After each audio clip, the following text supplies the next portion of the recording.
Hello friends, मेरा नाम है उत्कर्ष श्रीवास्तव और दोस्तों मैं आप सभी लोगों का बहुत बहुत स्वागत करता हूं आपके चैनल हक्कानी रिएक्शन में। दोस्तों आज हम लोग रिएक्ट करने जा रहे हैं ध्रुव राठी के ऊपर बनाई गई एक वीडियो के ऊपर जो कि बनाया है अरविंद अरोड़ा सर ने। दोस्तों उन्होंने कल एक वीडियो अपलोड किया था कश्मीर मुद्दे से रिलेटेड और उन्होंने कुछ ऐसी बात उसमें बताई थी जिसकी वजह से उनकी वीडियो डिलीट हो गई। तो दोस्तों आइए जानते हैं कि क्या कारण था कि उनकी वीडियो डिलीट हो गई, ऐसा उन्होंने उस वीडियो में क्या बताया था जो डिलीट हो गई। उन्होंने आज फिर एक वीडियो अपलोड की है। आइए दोस्तों चलिए जानते हैं और वीडियो का टाइटल जान लीजिए। टाइटल रहने वाला है दोस्तों Rathee expose and understand Hindu Muslim issue with Kashmir एक्सॉर्ट्स। तो दोस्तों चलिए आइए वीडियो शुरू करते हैं बिना किसी भी देरी के। जर्मनी में बैठा एक आदमी हिंदुओं और मुस्लिमों को कैसे बेवकूफ बना रहा है, जरा ध्यान से सुनिएगा। शिवाजी महाराज और औरंगजेब का एग्जाम्पल देके ये बंदा कह रहा है कि हिंदुओं और मुस्लिमों में तो बहुत प्यार था और ये नफरत तो बीजेपी और मोदी फैला रहे। वाह क्या बेवकूफ बनाया जा रहा है। चलो इसके पीछे के तथ्यों का पता लगाते हैं कि इसमें कितनी सच्चाई है। देखिए जर्मनी में बैठा वो बंदा जिस इतिहास की बात कर रहा है वो 350 साल से भी पुराना है, जिसके तथ्य सिर्फ इतिहास की किताबों में ही मौजूद है। मैं आपको इतना पीछे नहीं लेके जाऊंगा, मैं आपको सिर्फ 35 साल ही पीछे लेके चलता हूँ। जिनके साथ ये घटना हुई है वो सब लोग और तथ्य आज तक जिंदा है। क्या बताएं हम, आज कहते तुम लोग क्यों भागे। भगाया गया मस्जिदों में जब वो अनाउंस करते थे, लड़कियां गिन के रखी थी, वो लड़की मेरी, वो मकान मेरा, वो औरत मेरी। आदमी को मार डालेंगे हम कैसे, हमारे माँ बाप हमें कैसे छोड़ते। मैं अपने 2 क्लास में मेरा भाई पढ़ता था, मैं उसको ट्रक में पड़ोसियों की ट्रक में आई हूँ। मैं कहा मैं भाई को नहीं छोड़ सकती यहाँ पे, मैं चाहूँगी ये मेरे साथ जाएगा। उनके मस्जिदों में कोई नहीं था उनका ज्ञानवान वहाँ पर जो उनको बताए कि ये मत करो, ये गलत है। ये चीज़ें हम कौन सा भाईचारा उन्होंने हमें उस टाइम दिखाया जो हम बोले कि हाँ ये हमारे अपने हैं। जी हाँ गाइस, मैं बात कर रहा हूँ कश्मीर के पंडितों के पलायन और उनके साथ हुई बर्बरता की।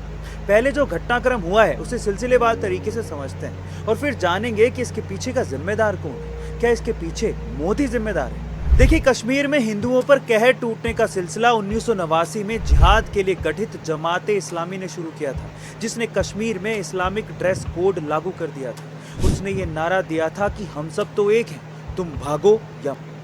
14 सितंबर 1989 को भाजपा के राष्ट्रीय कार्यकारिणी के सदस्य और वकील कश्मीरी पंडित तिलक लाल टपलू की JKLF ने हत्या दी थी। इसके बाद जस्टिस नीलकांत गंजू की भी गोली मारकर हत्या दी गई। उस दौर के अधिकतर हिंदू नेताओं की हुई और 300 से अधिक हिंदू महिलाओं और पुरुषों को आतंकवादियों ने मारा। मीडिया रिपोर्ट्स के मुताबिक उसी दौरान एक कश्मीरी पंडित नर्स के साथ आतंकवादियों ने सामूहिक बलात्कार किया और उसके बाद मार मार कर उसकी हत्या कर दी। घाटी में कई कश्मीरी पंडितों की बस्तियों में सामूहिक और लड़कियों के अपहरण किए गए। फिर उसके बाद एक स्थानीय उर्दू अखबार हिजबुल मुजाहिदीन की तरफ से एक प्रेस विज्ञप्ति निकाली गई जिसमें लिखा गया कि सभी हिंदू अपना सामान बांधे और कश्मीर छोड़कर चले जाएं। एक अन्य स्थानीय समाचार पत्र अलसफा ने भी इस निष्कासन के आदेश को दोहराया। मस्जिदों में भारत एवं हिंदू विरोधी भाषण दिए जाने लगे और फिर सभी कश्मीरियों को कहा गया कि इस्लामिक ड्रेस कोड अपनाएं।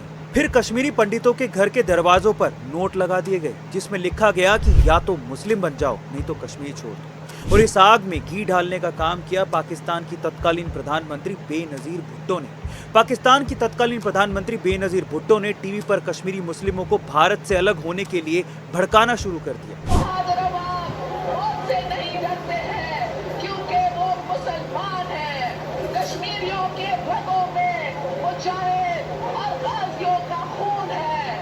इन सबके बीच कश्मीर से पंडित रातों रात अपना सब कुछ छोड़ने को मजबूर हो गए। इसके बाद भी कश्मीर का जलना बंद नहीं हुआ था। अब वो बड़े नरसंहार सुनिए जो उस वक्त कश्मीर में हुए थे। सबसे पहला डोडा नरसंहार।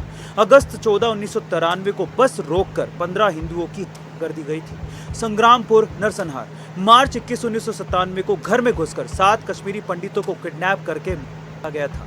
मंधामा नरसंहार। जनवरी 25, 1998 को हथियारबंद आतंकवादियों ने 4 कश्मीरी परिवार के 23 लोगों को भून डाला था। प्राणकोट नरसंहार। अप्रैल 17, 1998 को उधमपुर जिले के प्राणकोट गांव में एक कश्मीरी हिंदू परिवार के 27 लोगों को के घाट उतार दिया गया था। इसमें 11 बच्चे भी शामिल थे। इस नरसंहार के बाद डर के मारे पोनी और रियासी के 1000 हिंदुओं ने पलायन कर लिया था। मेरे सक्के भाई की लड़की थी फैमिली थी, हमारे 7 आदमी थे, खुद अपने परिवार के रिश्तेदार। एक ही रौला हो गया कि प्राणकोट के अंदर सब लोगों को मिलिटेंट ने दिया। एक 9 महीने का छोटा सा बच्चा था, उसको भी दिया था। फिर उसके बाद सन 2000 में अनंतनाग के पहलगाम में 30 अमरनाथ यात्रियों की आतंकवादियों ने कर दी थी। फिर 20 मार्च सन 2000 चित्ती सिंहपोरा नरसंहार, होली मना रहे 36 सिखों की गुरुद्वारे के सामने आतंकवादियों ने हत्या कर दी। 2001 में डोडा में 6 हिंदुओं की आतंकवादियों ने गोली मारकर कर दी। फिर 2001 में फिर से जम्मू कश्मीर रेलवे स्टेशन पर नरसंहार हुआ। सेना के भेष आतंकवादियों ने रेलवे स्टेशन पर गोलीबारी कर दी। इसमें 11 लोगों की मौत हुई। 2002 में जम्मू के रघुनाथ मंदिर आतंकवादियों ने 2 बार हमला किया, पहला 30 मार्च और दूसरा 24 नवंबर को। इन दोनों हमलों में 15 से ज्यादा लोगों की मौत हो गई। फिर 2002 क्वासिम नगर नरसंहार, 29 हिंदू मजदूरों को डाला गया। इसमें 13 महिलाएं और एक बच्चा शामिल था। फिर 2003 नदी मार्ग नरसंहार, पुलवामा जिले के नदी मार्ग के गांव में आतंकवादियों ने 24 हिंदुओं को के घाट उतार दिया। और फिर अभी हुए पुलवामा आतंकी हमले के बारे में तो आप अच्छे से जानते ही हैं। गाइस, ये सब हुआ हिंदुओं के साथ और ये लिस्ट अभी भी बहुत लंबी है। पर अब सवाल ये उठता है कि कश्मीर वैली में कट्टरपंथी की ये सोच क्या सिर्फ एक रात में पनपी थी? वो कश्मीर जहाँ पर हिंदू पंडित और मुस्लिम समुदाय के बीच बहुत ज्यादा प्यार हुआ करता था। ये लोग पहले एक साथ एक ही थाली में खाना खाया करते थे, एक साथ त्योहार मनाते थे, एक दूसरे की शादियों में शिरकत करते थे। अचानक से ऐसा क्या हुआ कि वो हिंदू मुस्लिम प्यार खत्म हो गया और कश्मीरी पंडितों को ये दिन देखना पड़ा? अब कश्मीर की इस हालत के पीछे एक्चुअली 4 सबसे बड़ी वजह है। पहली वजह है हिंदू खुद, दूसरी वजह है अमेरिका, तीसरी वजह है इस्लामिक कट्टरपंथी सोच और चौथी और आखिरी वजह है घटिया राजनेता और घटिया राजनीतिक फैसले। अब आप में से कुछ लोग सोच रहे होंगे कि बाकी कारण तो समझ में आते हैं, पर अचानक से अमेरिका कहां से आ गया और हिंदू खुद अपनी बर्बादी के लिए कैसे जिम्मेदार हो? इसकी परतें इस वीडियो में खोलूंगा। पर एक बात मैं दावे के साथ कह सकता हूँ कि ये पूरा वीडियो देखने के बाद आप बहुत सी चीजें सीख पाएंगे, क्योंकि इतिहास ही आपको बताता है कि आज आपको कौन सी गलतियां नहीं करनी जिससे किसी और हिंदू को अपनी जमीन छोड़कर पलायन ना करना। चलिए कश्मीर की इस हालत का पूरा इतिहास जानते हैं। सबसे पहले कश्मीर की इस हालत के लिए हिंदू कैसे जिम्मेदार? इसके लिए पहले कश्मीरी पंडितों और कश्मीर का थोड़ा इतिहास आपको जानना होगा। मोहम्मद देन फोक अपनी मशहूर किताब कश्मीर कौम का इतिहास में पंडित शेख चैप्टर में लिखते हैं कि कश्मीर में इस्लाम आने से पहले सब हिंदू ही थे। इसमें हिंदू ब्राह्मण भी थे, इसके साथ ही दूसरी जाति के लोग भी थे। लेकिन ब्राह्मणों में एक फिरका ऐसा भी था जिनका पेशा पुराने जमाने में पढ़ना और पढ़ाना हुआ करता था। इन लोगों को पंडित कहा जाता था। 8वीं सदी के आसपास कश्मीर में तुर्किक और अरब से मुगलों के हमले बढ़ गए थे, लेकिन क्योंकि कश्मीर वैली पर्वतों से घिरी हुई थी तो उसे जीतना आसान नहीं था और 13वीं सदी तक भी मुगल कश्मीर को नहीं जीत पाए थे और वहां पंडित राजा सुखदेव के शासन में रह रहे थे। तब तक सब हिंदू पंडित ही थे और फिर फिरा हिंदुओं का दिमाग। अब हिंदुओं की गलती सुनिए। राजा सुखदेव के शासन काल में पहले ब्राह्मणों पर टैक्स नहीं लगाया जाता था, पर राज्य के भले के लिए ब्राह्मणों पर टैक्स लगा दिया गया। बस ब्राह्मण राजा से इस बात से नाराज हो गए। उधर मुगल घात लगाए बैठे थे और एक मौके का इंतजार कर रहे थे। बस कश्मीर के अंदर भीतर घात हुआ। अंदर के लोगों ने ही मुगलों का साथ दिया और 14वीं सदी आते आते मुस्लिम शासन कश्मीर में पांव जमा चुका था। 14वीं सदी में कश्मीर के पहले मुगल शासक सुल्तान सिकंदर बुत्सिकान ने बड़े पैमाने पर लोगों को भागने पर मजबूर कर दिया था। वो सब देश के दूसरे हिस्से में चले गए थे और कईयों ने मुस्लिम धर्म स्वीकार कर लिया था। अब शासन का असर धर्म पर तो पड़ता ही है और तब बड़े पैमाने पर हिंदू पंडितों ने धर्म परिवर्तन किए और इस तरह से कश्मीर जहां एक भी मुस्लिम नहीं था वहां अधिकतर पंडित धर्म परिवर्तन करके मुस्लिम बन गए थे। अब सोचिए कि हिंदुओं पे सिर्फ एक कर लगाने की वजह से कई हिंदुओं ने अपने राजा का साथ छोड़ दिया, जिसके बाद पहली बार कश्मीर में मुगलों के पांव पड़े, इस्लाम आया। फिर ना सिर्फ धर्म परिवर्तन हुआ, कई बार पंडितों का पलायन हुआ और 1990 आते आते पंडितवादी से पूरी तरह से खदेड़ दिए गए। गिरिजा के साथ भी जो हुआ उसकी शुरुआत यहीं से हुई। यानी हिंदुओं ने हिंदू राजा के खिलाफ ही मुगलों का साथ दिया और एक दिन ऐसा आया कि उन्हीं हिंदुओं की बेटियों को दिया गया। अफसोस की बात यह है कि वाला भी हिंदू परिवार से ही रहा होगा, जिन्होंने मुगलों के आने पर अपना धर्म परिवर्तन कर लिया होगा। कश्मीर के हिंदू मुस्लिम भाई भाई हैं क्योंकि दोनों के पूर्वज हिंदू ही हैं, पर फिर ये कट्टरता कहां से आई? वो आई अमेरिका की वजह से। बताता हूँ इसके बारे में, पर इससे पहले बस एक बात कहना चाहता हूँ। उस वक्त जो हुआ आज भी वही हो रहा है। एक हिंदू प्रधानमंत्री के खिलाफ हिंदुओं और मुस्लिमों जिनके पूर्वज हिंदू थे उन्हें भड़का रहा है, ताकि अमेरिका, पाकिस्तान और चीन की चालें कामयाब हो सकें और भारत फिर से अस्थिर हो सके। और अगर आपने ये होने दिया तो वही होगा जो कश्मीरी पंडितों के साथ हुआ। हमें छत्रपति शिवाजी महाराज का उदाहरण देके ये बताया गया कि आगरा की फोर्ट से जान बचाने में एक मुस्लिम ने उनकी मदद की। देखो कितना प्यार था। पर यह क्यों नहीं बोला गया कि छत्रपति शिवाजी महाराज ने जिसका पेट फाड़ा था वो भी एक मुस्लिम था, जिसने शिवाजी महाराज को पकड़ने के लिए रास्ते में आए तुलसापुर के हिंदू मंदिर तक को तोड़ दिया था, गांव के गांव ध्वस्त कर दिए थे और महिलाओं पर अत्याचार किए थे। क्या उस वक्त हिंदू मुस्लिमों में लड़ाई कराने वाले भी मोदी थे या बीजेपी थी? और जिस तरह से ये लोग भारत के युवकों का दिमाग खराब कर रहे हैं, एक दिन ये ना बोल दें कि हिंदू शास्त्रों में लिखा गया है कि आत्मा नहीं मरती, तो मोदी जी की आत्मा वहां पर थी जिसने हिंदू मुस्लिम लड़ाई करवाई। अब असल में बात यहाँ हिंदू मुस्लिम की नहीं है, बात है देश को बचाने की। छत्रपति शिवाजी महाराज उस हर मुस्लिम से प्यार करते थे जो उनके देश से प्यार करता था, और उस हर मुस्लिम के खिलाफ थे जो मराठा साम्राज्य को खत्म करना चाहता था। मोदी जी के लिए भी यही है। वो हर सच्चा मुसलमान जो देश से प्यार करता है, मोदी जी उससे प्यार करते हैं। अब ये जानेंगे कि कश्मीर की इस हालत के लिए अमेरिका कैसे जिम्मेदार है। देखिए, कश्मीर के हिंदू और मुस्लिम दोनों के पूर्वज एक ही थे, दोनों भाई भाई थे, पर फिर मुसलमानों में ये कट्टरता आई कहाँ से? उसके लिए जिम्मेदार है अमेरिका और पाकिस्तान। देखिए, किसी भी धर्म और धर्म के लोग कभी खराब नहीं होते। भाई भाई के रिश्ते तब खराब होते हैं जब कट्टरता आती है।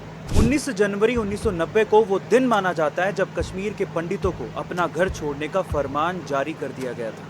पर ऐसी दुश्मनी हिंदू मुस्लिम में आज़ादी के समय नहीं थी, दोनों प्यार से रहते थे। कश्मीर को लेकर भारत और पाकिस्तान के बीच तो जंग 1947 से ही जारी है, पर कश्मीर में लोकल स्थिति इतनी खराब नहीं थी। तमाम कहानियां हैं कश्मीरी मुसलमानों और कश्मीरी पंडितों के प्यार की। पर 1980 के बाद माहौल बदलने लगा था और वजह था अमेरिका, जिसका साथ दिया पाकिस्तान। देखिए, उस समय रूस अफगानिस्तान पर चढ़ाई कर चुका था, पर अमेरिका नहीं चाहता था कि रूस अफगानिस्तान पर कब्जा करे।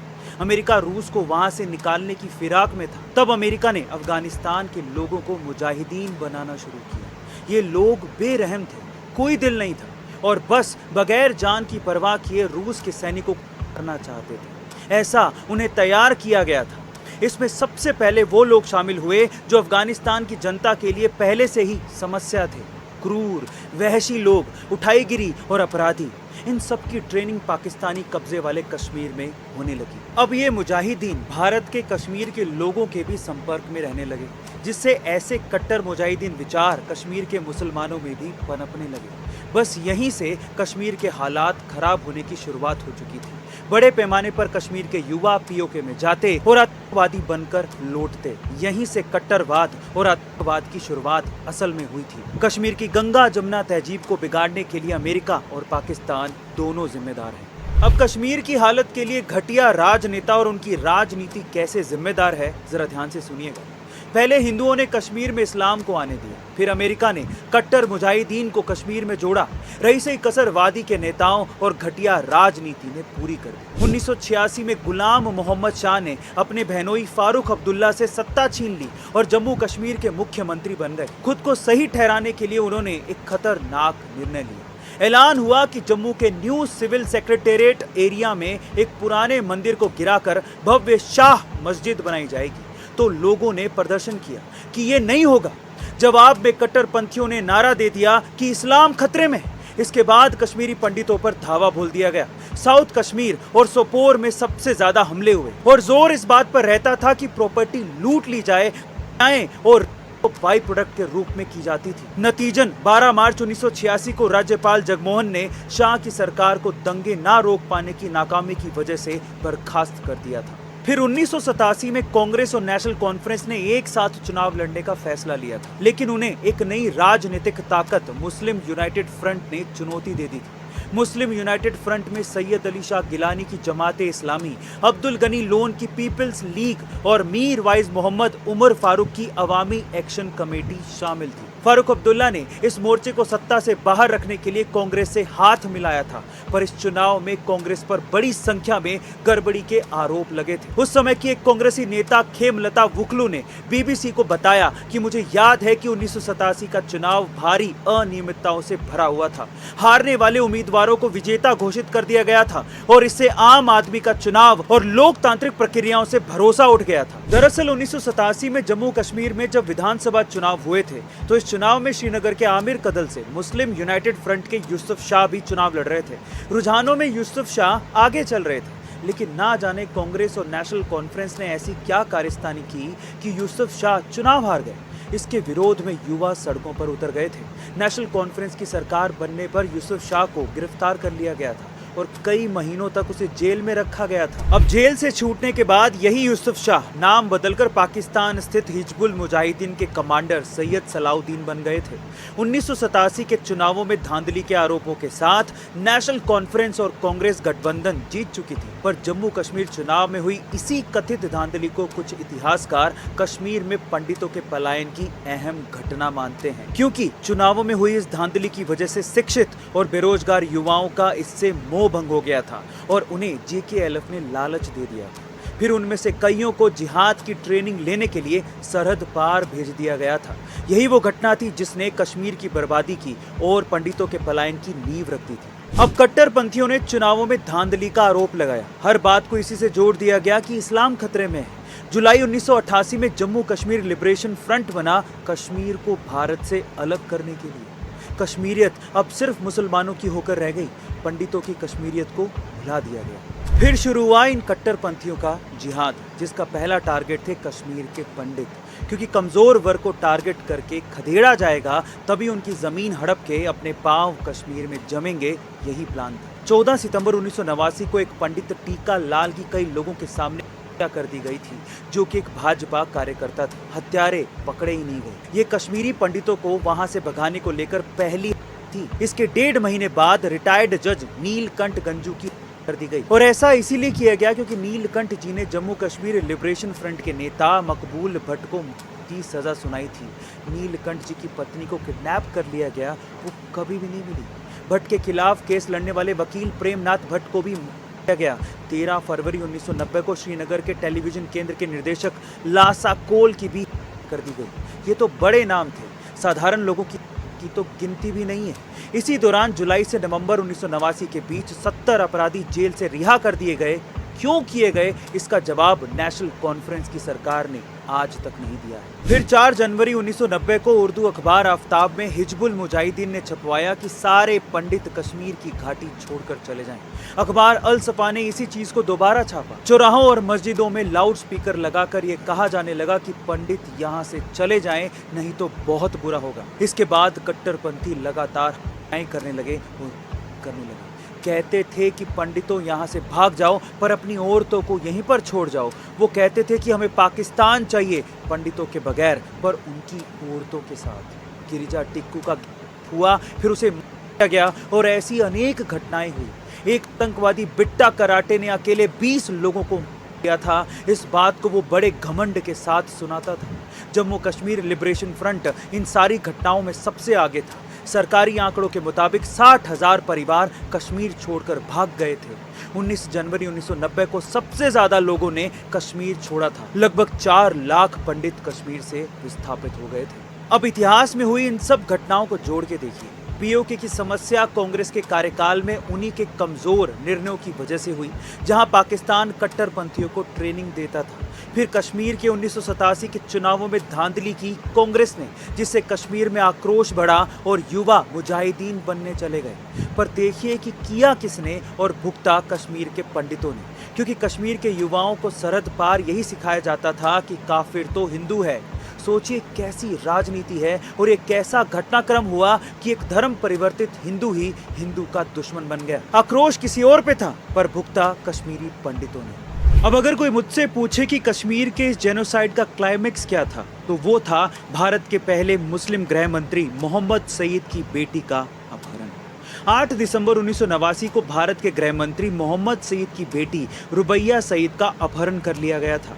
अपहरण के बाद अपहरणकर्ताओं ने एक अखबार के कार्यालय को फोन किया और कहा कि वो दुनिया को बताएं कि JKLF ने भारत के केंद्रीय गृह मंत्री मुफ्ती मोहम्मद सईद की बेटी का अपहरण कर लिया है। साथ ही ये भी कहा कि 5 आतंकवादियों की रिहाई के बदले ही गृह मंत्री की बेटी को छोड़ा जाएगा। JKLF ने जिन 5 खूंखार आतंकवादियों की रिहाई की मांग की थी उसमें गुलाम नबी भट्ट, मोहम्मद अल्ताफ, नूर मोहम्मद कलवाल, जावेद जरगल और अब्दुल हमीद शेख शामिल थे। हालांकि बाद में आतंकवादियों ने जावेद जरगल के बदले अब्दुल अहद वाजा की रिहाई की मांग कर ली थी और फिर गृह मंत्री की बेटी को बचाने के लिए भारत सरकार ने उन 5 खूंखार आतंकवादियों को छोड़ दिया था। रुबैया सईद का अपहरण कश्मीर में उपजे आतंकवाद के इतिहास की एक महत्वपूर्ण घटना इसीलिए मानी जाती है क्योंकि जब आतंकवादी देश के गृह मंत्री की बेटी को अगवा कर ले रहे हैं और सरकार को झुका दे रहे हैं तो बाकी क्या बचा। सईद के अपहरण के बाद कश्मीर में 5700 लोगों का अपहरण किया गया, जिसमें कई लोगों को मार दिया गया, जिसमें कश्मीर विश्वविद्यालय के कुलपति मुशीर उल हक का नाम भी शामिल है। आगे चलकर इन्हीं खूंखार अपराधियों ने कश्मीर को जलाया था। अब कुछ लोग यहाँ पर दलील देंगे कि तब तो जनता दल की सरकार थी और कश्मीर में राज्यपाल भी उनका था। तो सुनिए, जब सब कुछ बिगड़ चुका था, 1987 के चुनावों में धांधली से अधिकतर युवा कश्मीर से POK चला गया था, हालत बद से बदतर थी, तब 1989 में जनता दल की सरकार बनी थी। एटम बम तो तैयार हो चुका था, फटा जनता दल के राज में। दूसरी बात, सेंटर में सरकार होने से क्या होता है? कश्मीर जैसा स्टेट जहां पर धारा 370 लगी थी, वहां केंद्र सरकार क्या ही कर लेती। ऐसा नहीं है कि जनता दल सरकार ने कोशिश नहीं की, सिर्फ कश्मीर के मुसलमानों को खुश करने के लिए केंद्र सरकार ने कांग्रेस में सालों तक रहे मुफ्ती मोहम्मद सईद को अपनी सरकार में भारत का गृह मंत्री बनाया था ताकि कश्मीर का मुसलमान शांत रहे। पर यहाँ तो उल्टा ही हो गया। आतंकवादियों ने उन्हीं की बेटी को किडनैप करके खूंखार आतंकवादियों को छुड़वा लिया। वाह। अब इस पूरी वीडियो को देखने के बाद आप लोग बताओ कि कश्मीर में जो गिरजा के साथ हुआ या फिर कश्मीर में हिंदू मुस्लिम का जो फसाद हुआ उसके पीछे जिम्मेदार कौन? दिल पे हाथ रख के कमेंट में बताओ कि पहली गलती किसकी है? कश्मीर के हिंदुओं की, कश्मीर के मुस्लिमों की, घटिया राजनीति की, अमेरिका की या पाकिस्तान की या फिर मोदी या बीजेपी की? शताब्दियों से ही हिंदुओं को मुस्लिम बना के हिंदुओं के ही खिलाफ खड़ा किया जा रहा है। इसमें सबसे बड़ा जिम्मेदार हिंदू ही है जो धर्म परिवर्तन करके मुस्लिम बन गया है और चंद देश तोड़ने वाले सियासतदानों की वजह से अपने ही हिंदू भाइयों को अपना दुश्मन समझ बैठा है। एक चीज तो मैं अपने मुस्लिम भाइयों से कहना चाहता हूँ, प्यार बहुत था कश्मीर के हिंदू और मुसलमानों में। ये दरार किसने भरी ये आप अच्छे से जानते हो। थोड़ा सोच के देखो, अगर किसी घर में 2 बच्चे हैं और बाप सिर्फ एक बच्चे को प्यार करे और उसे सब कुछ दे और दूसरे के लिए कुछ ना करे तो उस घर में तो कलह होनी है। जिसे सब कुछ मिल जाए वो तो बिगड़ जाएगा, मनमानी करेगा, लेकिन जिसे नहीं मिला वो लड़ाई करेगा। कांग्रेस के राज में यही हुआ है हिंदुओं और मुसलमानों के साथ। इसका इलाज सिर्फ एक ही है, सबको बराबरी का मिले और सब एक दूसरे का सम्मान करें। और वो मैंने होता देखा है सिर्फ प्रधानमंत्री मोदी के कार्यकाल में।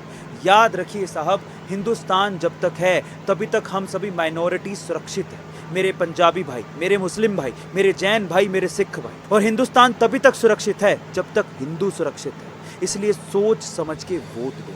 इस वीडियो को ज़्यादा से ज़्यादा लोगों के साथ शेयर करिए। स्पेशली मैं उस हर भारतीय पिता से कहना चाहता हूँ कि अपनी फैमिली में ये 15 से 20 मिनट का वीडियो हर एक इंसान को दिखाइए ताकि उनकी आंखें खुले। देखिए, समझिए, भारत में लोकतंत्र को बचाना जितना ज़रूरी है उतना ही ज़रूरी सनातन धर्म को बचाना भी है।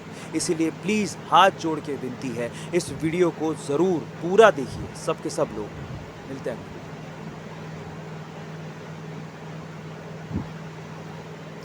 दोस्तों, वीडियो जो है वो ख़त्म हो गई है और मुझे तो सबसे ज़्यादा ना अमेरिका ना पाकिस्तान, सबसे ज़्यादा अगर कोई जिम्मेदार है तो वहाँ की राजनीति जिम्मेदार है। उन लोगों ने अपनी कुर्सी बचाने के लिए, अपनी सत्ता मजबूत रखने के लिए इस तरह की गंदी राजनीति खेली है कि वहाँ के आपस में ही रहने वालों को एक दूसरे के खिलाफ इतना भड़का दिया कि एक तबका दूसरे तबके के पीछे पड़ गया। तो दोस्तों, आप हमें बताइए कि क्या आपको लगता है कि देखिए इसमें गलती मेरा जो समझ है, गलती ना हिंदू की है ना मुसलमान की है, गलती उन राजनेताओं की है जिन लोगों ने अपने पावर के लालच में आके कुछ लोगों को इस तरह से भड़काया, इस तरह का कट्टरपंथीवाद पढ़ाया कि उन लोगों ने जो माइनॉरिटीज थी उस एरिया की, उन लोगों के ऊपर अत्याचार करना शुरू कर दिया। तो आप अपने घर के बच्चे को जैसा सीख देंगे वैसा ही वो बढ़ेगा। तो जनता जो होती है वो इस राजा की एक तरह का औलाद की तरह होती है। वो इन लोगों को समझ आया नहीं। इन लोगों ने अपनी सत्ता के लालच में अपनी ही औलाद यानी जनता को गुमराह किया।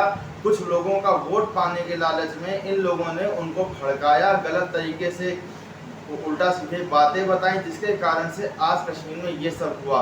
अरे हम लोगों को तो मालूम भी नहीं था जब तक ये मूवी नहीं आई थी कश्मीरी पंडितों के ऊपर कि उन लोगों के साथ क्या हुआ है क्या नहीं हुआ है। और न्यूज़ टीवी कौन इतना देखता है, आजकल सोशल मीडिया है तो सब कुछ मालूम पड़ जाता है तुरंत, कहाँ क्या हो रहा है कहाँ क्या नहीं हो रहा है। तो ये तो सरकारी रिकॉर्ड के हिसाब से है कि लगभग 60,000 परिवार वहाँ से छोड़ के चले गए थे। कितने ही परिवार होंगे जो मार दिए गए थे, और कितना तो ऐसा रिकॉर्ड होगा कि जो कभी सरकारी तंत्र में आया ही नहीं होगा। तो दोस्तों आप बिल्कुल गलत बात है, कोई भी तबका हो अगर माइनॉरिटी है तो उसके साथ गलत नहीं होना चाहिए। खाली हिंदू ही अपने यहाँ मेजॉरिटी में नहीं है, अपने यहाँ मुस्लिम भी सेकेंड मेजॉरिटी है। तो दोस्तों और अगर माइनॉरिटी देखें तो अपने यहाँ तो पारसी सबसे ज़्यादा माइनॉरिटीज़ में है। उनके साथ आज रतन टाटा सर को देखिए कितने अच्छे से योगदान कर रहे हैं, बल्कि एक तरह का देखा तो उनका जीडीपी में बहुत बड़ा कंट्रीब्यूशन है। तो दोस्तों आप बताइए कि आपका इस बारे में क्या कहना है। और जब तक मैं जानता हूं कि जब तक मोदी जी हैं या बीजेपी है, ये बात आप नहीं इनकार कर सकते हैं कि जब से बीजेपी आई है तब से समान अधिकार मिला है। बीजेपी कोई भी स्कीम लाती है, कुछ भी लाती है, उसका लाभ सबको मिलता है। ये नहीं कि हिंदुओं के लिए ला रही है, मुसलमानों के लिए ला रही है, ऐसा नहीं है, सबको लाभ मिलता है। और फिर ये जो कुछ ध्रुव राठी हैं, ये लोग बस खाली कुछ दिन के लिए ही हैं। जैसा मोदी जी ने कहा था ये सब नौटंकी बस 4 जून तक है। 4 जून के बाद कोई सब टिकेंगे नहीं। कोई कहीं कुछ कर रहा होगा, कोई बयानबाजी कर रहा होगा, ये हो गया वो हो गया। 8-10 सालों में मोदी सरकार पूरी मेजॉरिटी के साथ है, नहीं आ गई तानाशाही, और अभी आने वाले 5 साल में तानाशाही आ जाएगी। क्या बात करते हैं जी। तो आप लोग बताइए। और मोदी इज अ ब्रांड दोस्तों, देखो मोदी एक ब्रांड वैल्यू बन चुका है। बीजेपी से ज़्यादा आज लोग मोदी को जानते हैं। मोदी के आदमी वोट देता है, बीजेपी को लोग कम वोट देते हैं देखा जाए एक तरीके से। तो अगर हम लोग एज्यूम करें क्योंकि मोदी ज़्यादा पॉपुलर नहीं, लोगों की यहाँ पार्टी ज़्यादा पॉपुलर होती है। तो आप बताइए कि क्या ऐसा जो मैंने कहा वो सही है या गलत है। आप मेरी बात से राजी हैं या नहीं है। और बाकी वीडियो के बारे में आपका क्या कहना है, आप भी अपनी राय कमेंट बॉक्स में जरूर रखिएगा ताकि मुझे भी पता लग सके कि आप क्या सोचते हैं इस विषय में। और दोस्तों अगर वीडियो आपको सही लगी हो तो इसको शेयर ज़रूर करिएगा अपने दोस्तों में, अपने रिश्तेदारों के यहाँ। चलिए दोस्तों मिलते हैं आपसे जल्द ही नेक्स्ट वीडियो में।